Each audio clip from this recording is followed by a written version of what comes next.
Hello नमस्कार दोस्तों, मैं दीपक कुमार और आपका स्वागत है दीपक जीएस क्लासेज में। आज हम आगे बढ़ने से पहले पिछली क्लास का कुछ रिवीजन कर लेते हैं, एक नज़र डाल लेते हैं। तो पिछला क्लास हम लोग देखे थे 1833 का चार्टर एक्ट। तो उसमें देखे थे जब 1833 का चार्टर एक्ट आया था उस समय क्राउन कौन था? William fourth.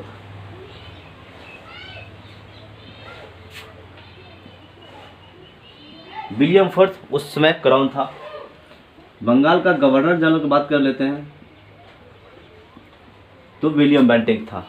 बंगाल का गवर्नर जनरल कौन था? विलियम बेंटिक था। और इसका प्रावधान और महत्व जानेंगे जब होता है कि कंपनी का जो शासन था, आपको पता है दो तरह, मतलब कंपनी को दो तरह का एकाधिकार दिया गया था। कौन कौन?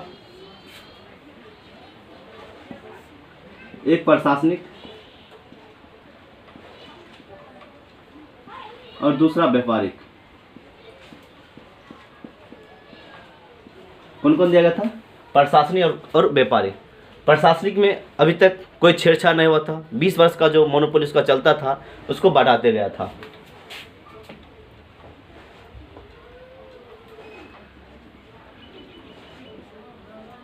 बीस वर्ष को जिसका मोनोपोली मिलता था वो इसी तरह मिल रहा है। लेकिन व्यापारिक में क्या होता है, इससे पहले आप लोग देखे थे 1813 में कि व्यापारिक को कुछ कम कर दिया गया था। क्या हुआ था? 1813 में जो चार्टर एक्ट आया था उसमें व्यापार में कुछ ईस्ट इंडिया कंपनी को कम कर दिया जाता है। और क्या होता है कि चीन के साथ व्यापार, यानी कि चाइना के साथ ट्रेड, और चाय का और अफीम का, ये तीन चीज़ को छोड़कर चाइना के साथ चाय और अफीम, ये तीन जो है सिर्फ और सिर्फ ईस्ट इंडिया कंपनी करेगी। तो बाकी कोई भी व्यापार हो, कुछ भी हो, अन्य कंपनियां कर सकती है। लेकिन तीन पे प्रतिबंध था, वो सिर्फ और सिर्फ ईस्ट इंडिया कंपनी कर सकती थी। लेकिन अब क्या होता है, इसमें अब क्या हुआ कि 1833 का जो चार्टर एक्ट आया था उसमें व्यापार को पूर्णतः खत्म कर दिया जाता है। अब ये व्यापार में इसको कोई अधिकार नहीं है। अब कोई भी कंपनी आकर अब कुछ भी व्यापार कर सकती है। वो चाइना के साथ जाकर करे, चाय के साथ करे, यानी कि चाय का व्यापार करे, या अफीम का व्यापार करे, कोई भी कंपनी आकर कर सकती है। यानी कि व्यापार अब इसका पूर्णतः समाप्त हो गया। क्वेश्चन आता है कि किस अधिनियम के तहत ईस्ट इंडिया कंपनी का व्यापार को पूर्णतः समाप्त कर दिया गया था? तो 1833 का चार्टर एक्ट के तहत समाप्त कर दिया गया था। उसके बाद देखे थे कि इसमें संपूर्ण भारत हेतु एक बजट बनाया गया था। पहली बार किसी एक्ट में ईस्ट इंडिया कंपनी द्वारा संपूर्ण भारत हेतु एक बजट बनाया गया था। इसलिए हम कह सकते थे कि भारत का वास्तविक जो केंद्रीकरण हुआ था इसी चार्टर एक्ट के तहत हुआ था। उसके बाद देखे थे बंगाल का जो परिषद था उसको भारत परिषद कहा जाने लगा था। क्या? बंगाल के परिषद को भारत परिषद कहा जाने लगा था। क्वेश्चन आता है कि किस एक्ट के तहत बंगाल के परिषद को भारत परिषद कहा जाने लगा था? तो 1833 का चार्टर एक्ट। उसके बाद देखे थे जो परिषद की संख्या 3 थी, अब उसको बढ़ाकर 4 कर दिया गया था। ध्यान दीजिएगा, सॉरी, 3 थी, अब उसको बढ़ाकर 4 कर दिया गया था। 4 में भी क्या 3+1, जो 1 बढ़ाया गया था, ये अस्थायी सदस्य था। वो अस्थायी सदस्य था जिसे लॉ मेंबर कहते थे। कौन बना था? लॉ मेंबर बना था, अस्थायी सदस्य। और बना कौन? Macaulay, Lord Macaulay.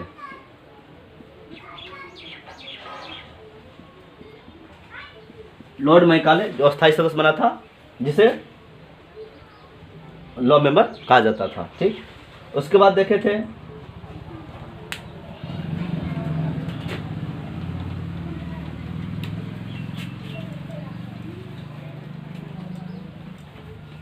इसमें एक थोड़ा पॉइंट छूट गया था। 1837 का अधिनियम के तहत होता है कि फारसी जो भाषा था ना, पहले मुगल का शासन था, आपको पता होगा, तो मुगल फारसी भाषा की यूज करता था। तो 1837 तक फारसी भाषा चलता रहा। यानी कि जब से मुगल है अपना भारत में ज़्यादा वर्चस्व फारसी का रहा, फारसी भाषा बहुत यूज होता था। लेकिन जब 1837 का अधिनियम लाया, इसके तहत क्या फारसी को हटा दिया गया था। अब फारसी भाषा जो मुख्य जो लैंग्वेज था, जो ऑफिशियल लैंग्वेज कह सकते हैं, अब उसको हटा दिया गया। अब इंग्लिश को बढ़ावा दिया गया था। तो किसके तहत? 1837 का अधिनियम के तहत।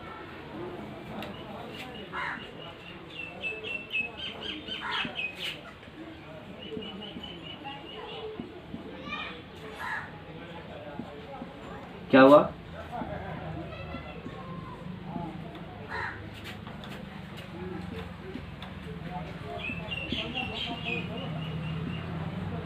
अब क्या किया? फारसी को हटा दिया गया खत्म करके, अब अंग्रेजी को बढ़ावा दिया गया था।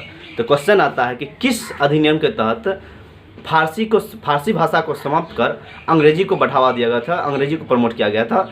तो 1837 के अधिनियम के तहत फारसी को समाप्त कर दिया गया था और अंग्रेजों ने अंग्रेजी भाषा को बढ़ावा दिया था। तो पिछले यहाँ तक देखे थे मेन पॉइंट। अब आज का टॉपिक रहेगा 1853 का चार्टर एक्ट। तो आज देखते हैं 53 का चार्टर एक्ट। अब देखते हैं 1853 का चार्टर एक्ट। ये चौथा चार्टर एक्ट है। इससे पहले देखे थे 1793, 1833, 1813, 1833 और ये 1853। 1853 का चार्टर एक्ट है, ये चौथा चार्टर एक्ट और ये लास्ट भी है। तो जब ये चार्टर एक्ट लाया गया था तो उस समय क्राउन कौन था? अलेक्जेंडर विक्टोरिया, यानी कि अब विक्टोरिया का शासन आने वाला है। विक्टोरिया की शासन आने वाली, यानी कि महारानी अब विक्टोरिया रहेगी। इसके शासनकाल जो है 1837 से लेकर 1901 तक। अब ये 1901 तक भारत में विक्टोरिया की शासन रहेगी, यानी कि महारानी कौन है? विक्टोरिया। 1901 तक महारानी कौन रहेगी? विक्टोरिया ही रहेगी। और भारत का जो गवर्नर जनरल था कौन है? लॉर्ड डलहौजी। जब ये आया था उस समय भारत का गवर्नर जनरल कौन था? लॉर्ड डलहौजी। और इसका शासनकाल 1848 से लेकर 1856 तक। लॉर्ड डलहौजी का शासनकाल देखेंगे 1848 से लेकर 1856 तक। हालांकि डलहौजी को कुछ अच्छे कामों के लिए भी जाना जाता है और कुछ बुरे कामों के लिए। जैसे अच्छे कामों के लिए ले लीजिए तो 1853 में पता होगा सबसे पहले भारत में रेल चलाया गया था इसी डलहौजी के शासनकाल में। डलहौजी ने चलवाया था 1853 में मुंबई से थाने तक। हाँ, मुंबई से थाने तक जो ट्रेन चलवाया था डलहौजी ने ही चलवाया था। और बुरे काम भी किया था, जैसे डॉक्टर ऑफ लैप्स की नीति, यानी कि व्यक्तिगत का सिद्धांत जो लाया था डलहौजी ने ही लाया था। तो हालांकि कुछ अच्छे कामों के लिए भी जाना जाता है। तो जिस चार्टर एक्ट लाया गया था उसका प्रावधान देख लेते हैं, महत्व क्या था। वहाँ के भारत में संसदीय व्यवस्था का आधार आ गया था, क्योंकि अब जो भारत में अब संसदीय व्यवस्था होने लगा है, संसदीय व्यवस्था आ गया है। कैसे? जो गवर्नर जनरल परिषद था, जो एग्जीक्यूटिव काउंसिल था पहले, गवर्नर जनरल की जो परिषद थी, अब जो इसको अब दो पार्ट हो गया। क्या? दो पार्ट हो गया। एक तो जो कहते हैं गवर्नर जनरल परिषद ही रहा, दूसरा बन गया विधान परिषद का गठन हो गया। अब भारत में विधान परिषद यानी कि लेजिस्लेटिव काउंसिल भी आ गया, विधान परिषद का गठन हो गया। और इस जो गवर्नर जनरल परिषद था इसका काम क्या था? इसका काम था नियमों को लागू करना। क्या? नियमों को लागू करना, यानी कि एक तरह से सरकार था। जैसे अभी भारत में मोदी सरकार है, सरकार कौन है? मोदी सरकार है। नियमों कौन लागू करता है? मोदी सरकार लागू करता है।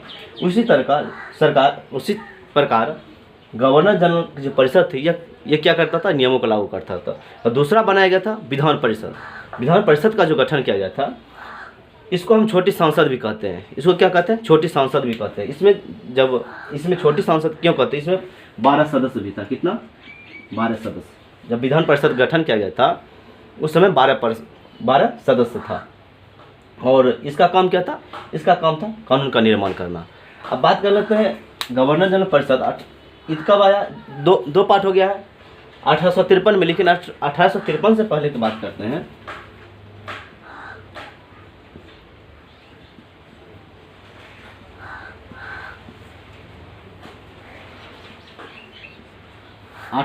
से पहले क्या होता था? जो गवर्नर जनरल की कार्यकारी परिषद थी पूरा का पूरा शासन उसी के हाथ में रहता था। जैसे दिख रहा है, हाँ, इसे मान लीजिए भारत है।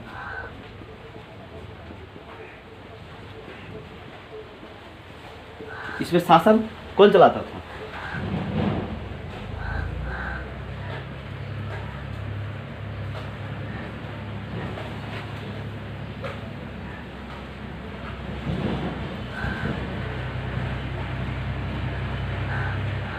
गवर्नर जनरल की कार्यकारी परिषद। 1853 से पहले गवर्नर जनरल की कार्यकारी परिषद शासन चलाता, लेकिन अब गवर्नर जनरल परिषद जो नियमों को लागू करेगा और विधान परिषद जो कानून निर्माण करेगा। इसके बाद क्या होता है कि जो ईस्ट इंडिया कंपनी का जो प्रशासनिक अधिकार था अब उसको अनिश्चित काल के लिए बढ़ा दिया जाता है। अब देखिए, इसमें खुश होने की ज़रूरत नहीं है। आप समझिएगा कि अनिश्चित काल के लिए बढ़ा दी जाती है तो बहुत अच्छी बात है, लेकिन नहीं, अनिश्चित काल के लिए बढ़ा दी जाती है इसमें कोई अच्छी बात नहीं है। इसका मतलब हुआ कि अब आप सोचिएगा यार अनिश्चित काल के लिए बढ़ा दिया गया है, इसका मतलब है कि 50 साल बाद इसको मतलब 50 साल तक भी राज कर सकता है, लेकिन नहीं, इसका मतलब हुआ, इसका पॉजिटिव पार्ट देख रहे हैं, निगेटिव भी देखिए। हो सकता है अनिश्चित काल के लिए बढ़ा दिए, हम बोले कि कोई चीज़ को अनिश्चित काल के लिए बढ़ा रहे हैं, ठीक, इसका मतलब आप सोचिए आप अनिश्चित काल के लिए बढ़ा, देख सुनने में लगता है कि यार अनिश्चित काल के लिए बढ़ा रहा है यानी कि बहुत अच्छा है, बहुत दिन तक चलेगा, लेकिन नहीं, इसका मतलब हुआ कि हम आपको अनिश्चित काल के लिए बढ़ा रहे हैं, इसका मतलब हम अभी भी आपको समाप्त कर सकते हैं, लेकिन जो पावर दिए हैं इसको हम कल भी समाप्त कर सकते हैं। और वही होता है, अनिश्चित काल के लिए बढ़ा दिया जाने का मतलब आप समझ जाइए कि ईस्ट इंडिया कंपनी के व्यापारिक तो पहले ही समाप्त हो गया था, लेकिन अब प्रशासनिक भी समाप्त हो जाएगा। पहले लिख लें। अब क्या होता है, कंपनी प्रशासनिक अधिकार को अनिश्चित काल के लिए बढ़ा दिया, यानी कि अब ब्रिटिश क्राउन, यानी कि ब्रिटिश का जो क्राउन है, यानी कि महाराजा या महारानी है, अब कभी भी कंपनी को प्रशासनिक अधिकार को समाप्त कर सकता है। हो गया। उसके बाद हुआ कि ICS के हेतु, ICS मतलब इंडियन सिविल सर्विस हेतु लिखित परीक्षा का आयोजन किया गया। पहली बार ICS हेतु लिखित परीक्षा का आयोजन किया गया था। ऐसा नहीं है कि पहली बार कोई कॉम्पिटिटिव एग्जाम के लिए लिखित परीक्षा का आयोजन किया, इससे पहले भी होता था, लेकिन छोटी मोटी एग्जामों के लिए लिखित परीक्षा का आयोजन होता था, लेकिन ICS के लिए पहली बार लिखित परीक्षा का आयोजन किया गया था। कब? 1853 के चार्टर एक्ट के तहत। और उसके बाद पैट्रोनेज राइट को भी खत्म कर दिया गया था। ICS के हेतु लिखित परीक्षा का आयोजन तो किया गया था, लेकिन पैट्रोनेज जो राइट था उसको खत्म कर दिया गया था। अब ये पैट्रोनेज राइट क्या हुआ? ये पैट्रोनेज राइट मतलब क्या हुआ? इस होता था क्या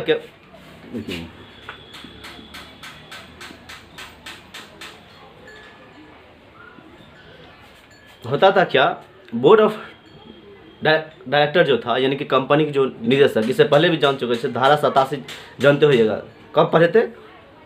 1833 के चार्टर एक्ट में। उसमें क्या हुआ था कि रंग, रूप, धर्म, जाति के आधार पर भेदभाव नहीं किया जा सकता, यानी कि कंपनी में जो एग्जाम जो लिया जाता था, यानी कि किसी के लिए धर्म, रूप, रंग, जाति के आधार पर भेदभाव नहीं किया जाता, लेकिन बोर्ड ऑफ डायरेक्टर ने ही इसका विरोध करके धारा 87 को समाप्त करवाया था।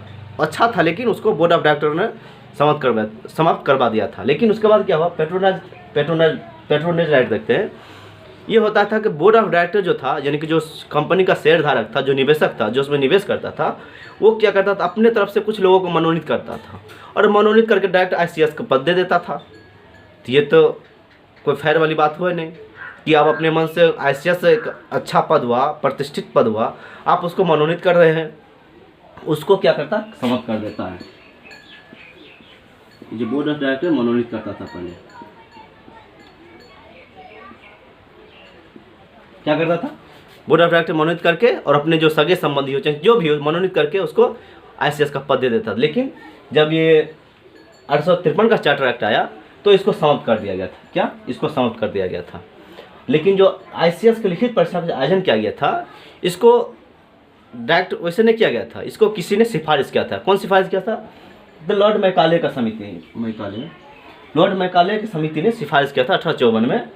और तब हुआ कि भारतीय हेतु जब पैट्रोनेज राइट खत्म हो गया कि आप मनोनीत नहीं कर सकते, तो आप अपना स्किल के हिसाब से, अपना बुद्धि के हिसाब से एग्ज़ाम दीजिए, जिसको स्किल है, जो एग्ज़ाम पास करे वो डायरेक्ट उस पद पे जाएगा।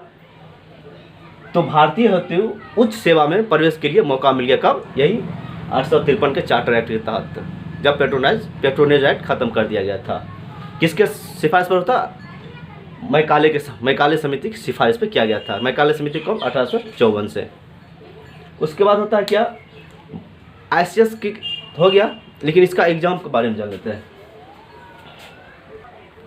तो देख लिए थे ICS के मैकाले समिति के सिफारिश पर बने लिखित परीक्षा का आयोजन किया जाना था।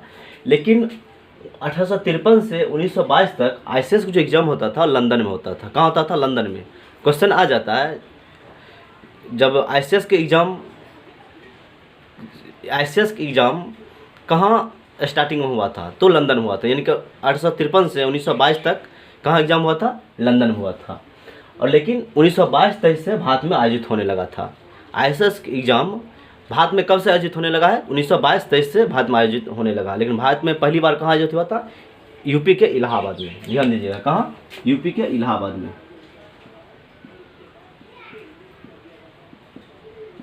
इलाहाबाद में पहली बार ICS की एग्जाम भारत में कहाँ आयोजित हुआ था? इलाहाबाद में आयोजित हुआ था। उसके बाद हुआ था विधि सदस्य को पूर्ण सदस्य बना दिया गया था। अब पता होगा आपको, विधि सदस्य 3+1 जो बना था, 4 बना था ना। विधि सदस्य कौन था? पहला लॉर्ड मैकाले। अब उसको पूर्ण सदस्य बना दिया गया था। पता होगा वो अस्थायी सदस्य था ना, 3+1 अभी बताए थे। अब उसको पूर्ण सदस्य बना दिया गया। उसके बाद हुआ था board of director, code of director और बोर्ड ऑफ डायरेक्टर, वही हुआ शेयरधारक, निवेशक, प्रांत बनाने का अधिकार मिल गया। अब देखिए अब हुआ क्या, अनिश्चित काल के लिए तो इसको शासन को बढ़ा दिया गया था, व्यापारी तो खत्म हो गया था। अब इसको बोला कि आप भाई प्रांत बना लीजिए एक जगह से। अब भारत तो थोड़ा छोटा है ना, अब एक जगह से भारत में शासन करना नामुमकिन था। अब इसको बोला गया कि आप प्रांत बना लीजिए, उसके बाद शासन कीजिए। अब ये क्या किया, पंजाब, सिंध, असम और बर्मा और मध्य प्रांत, ये सब प्रांत इन्होंने बना लिया। कौन? ईस्ट इंडिया कंपनी ने। कौन कौन? पंजाब, सिंध, असम, बर्मा और मध्य प्रांत, ये सब प्रांत बना लिया था ईस्ट इंडिया कंपनी ने। उसके बाद क्या किया, कंपनी ने बोर्ड और डायरेक्टर की संख्या को कम कर दिया। अब देखिए यहाँ क्या इंटरेस्टिंग है, बोर्ड ऑफ डायरेक्टर की संख्या को कम कर दिया और 6 लोगों की नियुक्ति सीधे क्राउन द्वारा किया गया। अब देखिए यहाँ क्या फैक्ट है। इससे पहले पढ़े थे पिट्स इंडिया एक्ट, पता होगा, उसमें बोले थे कंपनी में द्वैध शासन आया था। देखिए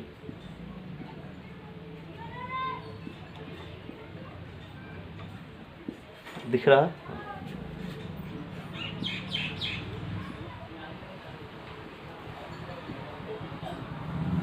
प्रशासन।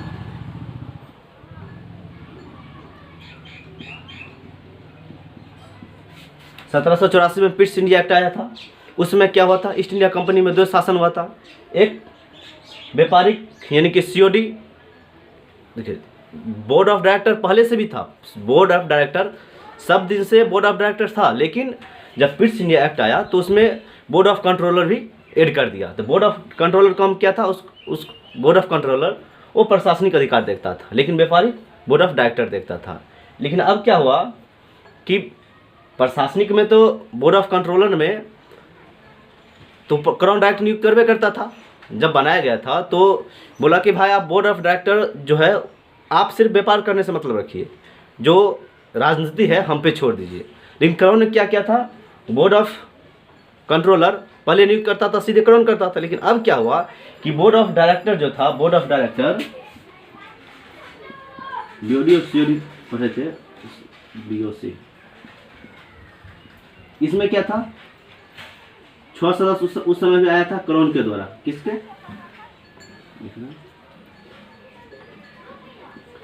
क्राउन नियुक्त किया था। लेकिन अब क्या हुआ, बोर्ड ऑफ डायरेक्टर यानी कि जो शेयरधारक था, अब इसको संख्या को एक तो कम कर दिया गया, दूसरा नंबर क्या, अब इसमें क्राउन ने अपने तरफ से 6 सदस्य को और नियुक्त कर दिया। कम तो क्या गया है, लेकिन 6 सदस्य अब क्राउन भी अपने ओर से नियुक्त कर दिया। अब बोला कि अब एक तो संख्या कम होगा, दूसरी अब हम अपने ओर से भी इसमें सदस्य ऐड करेंगे। क्या क्या, 6 सदस्य को डायरेक्ट क्राउन द्वारा नियुक्त किया गया था। किसमें? बोर्ड ऑफ डायरेक्टर में। बोर्ड ऑफ कंट्रोलर में तो था ही, वो तो डायरेक्ट क्राउन ने नियुक्त करता। लेकिन अब क्या हुआ, 1853 के चार्टर एक्ट द्वारा पहली बार बोर्ड ऑफ डायरेक्टर की यानी उपनिवेशक की संख्या को एक तो कम किया गया, जो भी संख्या है उसमें से 6 सदस्य को डायरेक्ट को नियुक्त करेगा, बोर्ड ऑफ मतलब क्राउन नियुक्त करेगा। कौन नियुक्त करेगा? क्राउन नियुक्त करेगा। ठीक है, आज का क्लास यानी कि यहीं तक 1853 का चार्टर एक्ट। आप लोगों का थोड़ा शिकायत आता है कि थोड़ा बड़ा करके लिखिए, तो आप थोड़ा 360 करके देखिएगा ना, तो उसमें अच्छा क्वालिटी आ जाता है। तो जय हिंद।